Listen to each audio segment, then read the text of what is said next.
Hello दोस्तों।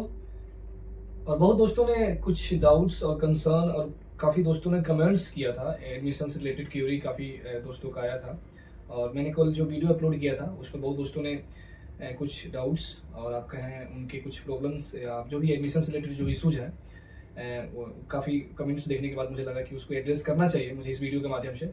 तो मैं कोशिश करूँगा कि उसको पहले एड्रेस करूँ और मुझे टाइम मिलेगा और वीडियो अगर लंबा नहीं हुआ तो मैं इंटरव्यू के बारे में भी बात करूँगा, क्योंकि बहुत दोस्तों का मैसेज इंटरव्यू से रिलेटेड भी आ रहा है कि इंटरव्यू को कैसे एड्रेस किया जाए।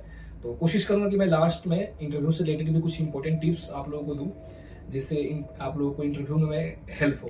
तो सबसे पहले तो जो एक सबसे बड़ा कंसर्न अगर आप कहें आप सभी लोगों का, उन लोगों का जिनका जो लॉगिन कर रहे हैं और इनवैलिड बता रहा है। मैं एडमिन ब्रांच में आज गया था, एडमिशन ब्रांच में, क्योंकि बहुत दोस्तों ने मुझे इंस्टाग्राम पर भी मैसेज किया था, 2-3 दोस्तों ने, और 1-2 दोस्तों ने मुझे व्हाट्सएप पर भी मैसेज किया था कि लॉगिन करने पर इनवैलिड बता रहा है। तो उनका कहना है कि उसमें हो सकता है कि आपने जिस मोबाइल नंबर से आपने रजिस्ट्रेशन किया होगा उस मोबाइल नंबर को आप देखो, उसमें जो पासवर्ड जिससे हम लोग क्रिएट किए थे रजिस्ट्रेशन के समय, तो उसका उस मोबाइल नंबर को अगर आप चेंज कीजिएगा तो दिक्कत हो सकता है, उनका कहना था। या दूसरा, डेट ऑफ बर्थ को अगर आप जैसे पहले आप सबको पता है कि आपके पहले आपके डे आता है, उसके बाद मंथ आता है, उसके बाद ईयर आता है, तो उसको भी आप साइड बाई साइड करके देख सकते हैं कि अगर लॉगिन हो रहा है कि नहीं हो रहा है। या तीसरा, जो उन लोगों ने एक ऑप्शन बताया कि अगर आपको इस सब करने के बाद भी अगर आपका लॉगिन नहीं हो रहा है तो आप जेन्यू हेल्प डेस्क, जो एडमिशन ब्रांच खोलिएगा जेन्यू का, वहाँ पर जेन्यू हेल्प डेस्क के नाम से आपको मिलेगा पेज, वहाँ पर एक ईमेल आईडी मिलेगा आपको। उस ईमेल आईडी पर आप जरूर उनको ईमेल कीजिए और आपके जो भी प्रॉब्लम्स हैं उसको एड्रेस करने की कोशिश करेंगे वो लोग, उनका कहना था। तो वहाँ पर ईमेल कर सकते हैं आप, ठीक है। दूसरा जो क्वेश्चन सबसे बड़ा आ रहा था कि ऑनलाइन ऑफलाइन से रिलेटेड इंटरव्यू ऑनलाइन होगा या ऑफलाइन होगा, तो मैंने कल भी बोला था और आज भी उसी बात को रिपीट कर रहा हूँ कि कुछ सेंटर जो हैं खासकर जेआरएफ के थ्रू वो ऑनलाइन करा रहे हैं, लेकिन अधिकतर जो सेंटर है उनका एग्जाम उनका इंटरव्यू जो है ऑफलाइन ही हो रहा है। तो मेरे हिसाब से, जैसे मैं अपने सेंटर की बात करूँ, सीपीएस की या सोशोलॉजी सेंटर है या लॉ एंड गवर्नेंस है, इस सब सेंटर में ऑफलाइन ही आपके इंटरव्यू हो रहे हैं या जिसको वाइवा वॉइस बोलते हैं, कंडक्ट कराए जा रहे हैं। तो लेकिन जेआरएफ के थ्रू कुछ सेंटर जिन मैं कुछ लोगों का कॉल लेटर देखा तो उसमें ऑनलाइन वाइवा लिखा हुआ है और कहीं उसमें उसी कॉल लेटर में आपके वेन्यू भी लिखा हुआ है। तो स्टूडेंट काफ़ी कंफ्यूज है कि ऑनलाइन होगा कि ऑफलाइन होगा। तो मेरे हिसाब से सेंटर आपको मेल करेगा। और जैसे आज लॉ एंड गवर्नेंस में जिन लोगों ने भी अप्लाई किया होगा उनको पता होगा कि लॉ एंड गवर्नेंस की तरफ से आज ईमेल आया है कि उनका इंटरव्यू होगा और कौन क्या क्या डॉक्यूमेंट्स चाहिए आपके। तो उसको ऑनलाइन ऑफलाइन को लेकर ज़्यादा परेशान मत हुई, ज़्यादा अधिकतर सेंटर में ऑफलाइन ही इंटरव्यू हो रहा है।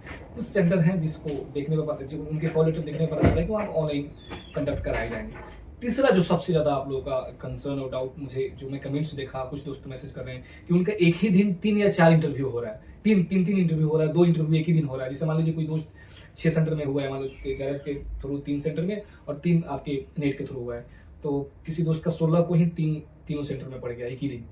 तो मैं उसमें सजेस्ट करूंगा कि आप क्या कर सकते हो, यहाँ पर जो है इस कोई बड़ा इशू नहीं है। जेएनयू में अगर ऑफलाइन एग्जाम हो रहा है, मान लीजिए आपका सीपीएस में भी इंटरव्यू है और साउथ एशियन स्टडीज में भी इंटरव्यू है एक ही दिन, तो आप सुबह वाला जो मॉर्निंग सेशन होता है सीपीएस का, उसमें इंटरव्यू देके उसके बाद आप साउथ एशियन में जाकर दे सकते हैं।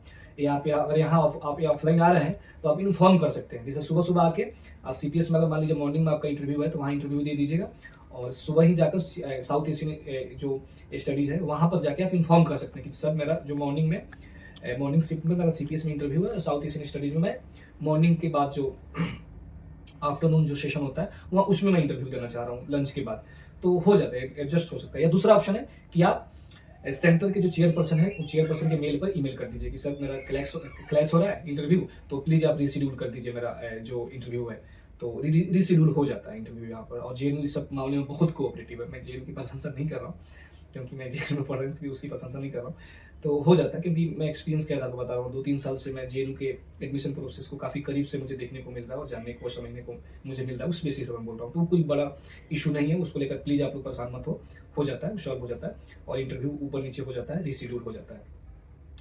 एक जो सवाल था टेस्टिमोनियल्स को लेकर भी बहुत दोस्तों ने सवाल किया कि टेस्टिमोनियल्स को लेकर आप बहुत दोस्त जो हैं उनका गैप हो गया है काफ़ी और उनके जो मास्टर्स के फैकल्टी है उनसे उनका कांटेक्ट नहीं है। तो टेस्टिमोनियल, देखिए टेस्टिमोनियल होना मतलब कंपलसरी नहीं है, मैंडेटरी नहीं है। अगर आपके पास है, पॉसिबल है। बहुत दोस्तों ने मैसेज किया था कि क्या मैं ग्रेजुएशन के टीचर से बनवा सकता हूँ, अगर बनवा लीजिए, कोई इशू नहीं, क्योंकि देखिए मैंडेटरी नहीं है। अगर आपके पास है तो आप लाइए, नहीं है तो आप उनसे बोल दीजिएगा सर कि मेरा गैप हो गया था। जो मास्टर्स के स्टूडेंट हैं, जैसे मान लीजिए जो एसवेल में जिन्होंने मास्टर्स किया है या इग्नू से किया है, तो उनका वहाँ पर उतना इंटरेक्शन नहीं होता फैकल्टी से, तो कहाँ से टेस्टिमोनियल बना सकते हैं? तो आप बता सकते हैं कि सर ऐसा ऐसा कंटेक्स या कंसर्न था। अगर मान लीजिए आपसे इंटरव्यू में पूछा जाएगा कि टेस्टिमोनियल आपने क्यों नहीं लाया, जनरली नहीं पूछा जाएगा आपसे, तो उसको लेकर आप टेंशन मत लो।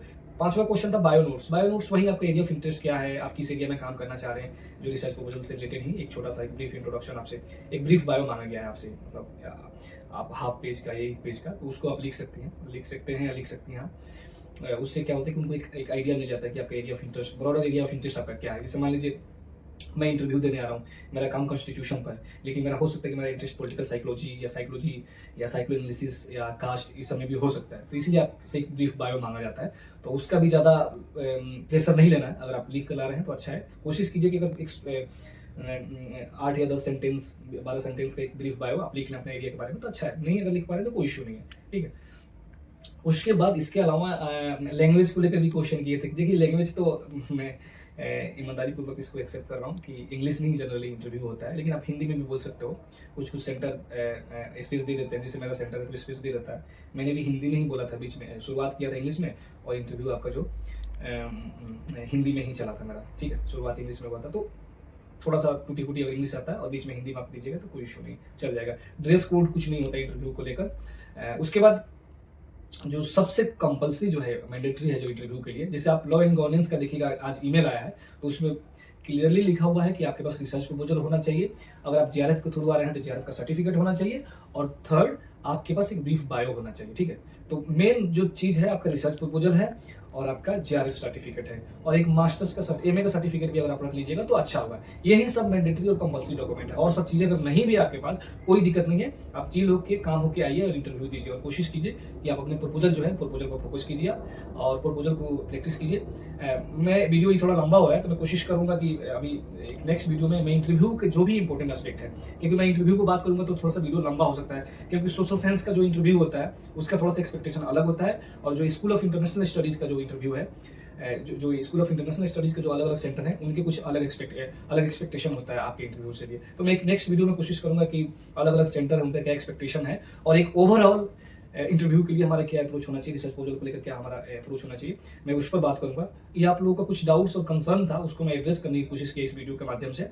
और भी अगर कोई डाउट्स या कंसर्न होगा तो आप सोशल मीडिया के माध्यम से, बी शोधार्थी मेरा इंस्टा आईडी है, मैं वहाँ एक्टिव हूँ, वहाँ पर आप मैसेज कर सकते हैं या कमेंट्स कर सकते हैं इसी वीडियो पर। तो मैं कोशिश करूँगा, मुझे टाइम मिलता है, जब भी टाइम मिलता है, सब लोग से देखो सॉरी देखो, आप लोग सभी लोग चाहते हो कि मेरे से कनेक्ट करना, बात करना, जो मेरे लिए पॉसिबल भी नहीं है, क्योंकि मेरा भी थोड़ा सा एकेडमिक लाइफ है और टाइम नहीं मिल पाता है। मैं फिर भी कोशिश करता हूँ टाइम निकाल के आप लोगों को जो भी हेल्प हो सके करने का, और मेरा पूरा प्रयास रहेगा कि एडमिशन के दौरान जो भी 5-6 दिन है उसमें पूरा पुरजोर तरीके से आप लोगों का मैं मदद करूँ, और आप सभी दोस्तों का एडमिशन हो जो भी मेहनत कर रहे हैं। बहुत बहुत धन्यवाद।